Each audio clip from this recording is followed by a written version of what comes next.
I'm going to show you a few things this morning and discuss some money saving tips with you and some ideas that will help you in your garden. I'd like to show you a butternut squash plant or two that I planted, and let you see what the squash looks like on it while they're in the growing stage.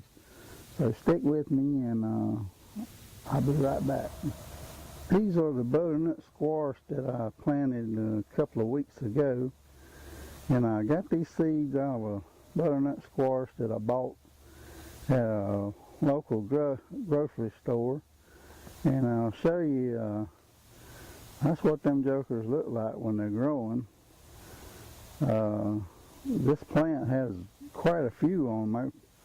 I've got about 8 plants in there, but this particular one's got quite a few of those little squash on them. There's one down in there growing on that little part. That might be another plant, but they just growing to beat the band. There's one right in the middle there.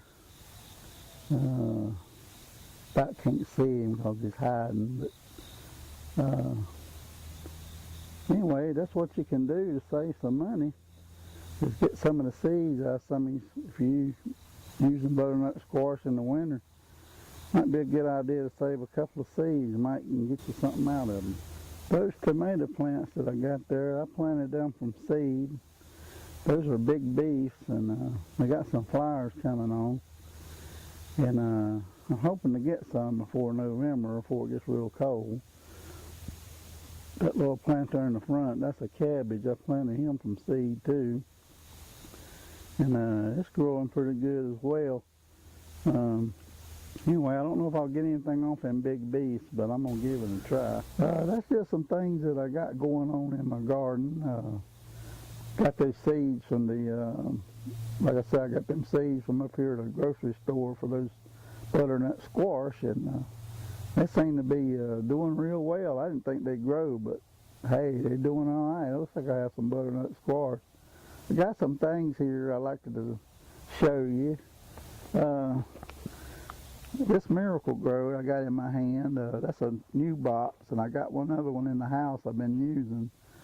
But this is a rose formula, but anyway, if you use this kind of at half strength on anything, tomatoes or any of your vegetables, that box there I give $2.50 for. It's normally $4.99. And then this stuff like this is on sale right now at Walmart. And I bought 2 of them for a price of 1, so that's a lot of money saving. If you look around these, like Kmart and Walmart and these big box stores, they won't get rid of this stuff, and they got it marked down half the price.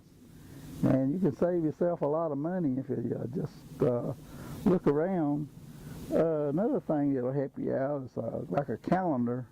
This little old calendar I got at Dollar General. I think I got $1 for it anyway. I use this to kind of help me keep track of things. And this is real helpful. Like in June, it shows where I planted sweet potatoes, and you know, like a sweet potato takes about 90 days, so from the 2nd day of June you can mark it out, you know.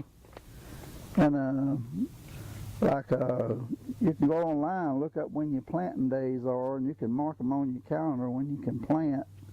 And but this calendar helps me out a lot, you know, to keep up with what I'm doing. And the days I planted on, kind of days when you water and fertilize, things of that nature. Get little composition books like this one. I give 50 cents for this at the little store. And I got another one I can give by a quarter for this one. This one's from the last couple of years, man. When I use this to write down what I plant to and what kind of success I'm having with it, and whether or not I think I ought to plant that particular plant again because of the success or not too good at it. Save all your little tags. That's from the sweet potatoes, and I got a couple in here from tomatoes that I planted. And that'll help you a whole lot right there to kind of keep up with things that you got going on. Anyway, I don't think I explained this before, but I started this channel because of folks like me who enjoy getting out gardening. Was kind of up in age, or has got some kind of disability. I got rheumatoid arthritis. I got another arthritis or two, but my joints and all hurt real bad, and especially doing particular conventional gardens. But I started this channel to help folks like me to kind of cut back on joint pain and stuff so much. These raised beds out here make things a lot easier, and they make tools that's got rubber grips and stuff on them that can really help you out. And I got limited yard space here, so I can't really tear up the ground. I wouldn't want to now after the success I'm having with raised beds. And behind me I got some containers here with some flowers and stuff in it. But you can grow a lot of plants in containers, tomatoes and stuff like that. Anyway, that's some things I thought I'd discuss with you today. Is get you some little popsicle sticks. You can buy them at the craft store or something, and what you're planting, and put little markers in your garden so you know what you got. Get you some little notebooks and stuff to keep up with what you're doing. And that way, if you got a question about whether or not something's working for you, you can go back over your notes and see what you're doing. Anyway, I hope you've enjoyed the program today, and I hope these things I've said will help you out. And anyway, I hope you all have a blessed weekend. Until the next time, I'll see you later.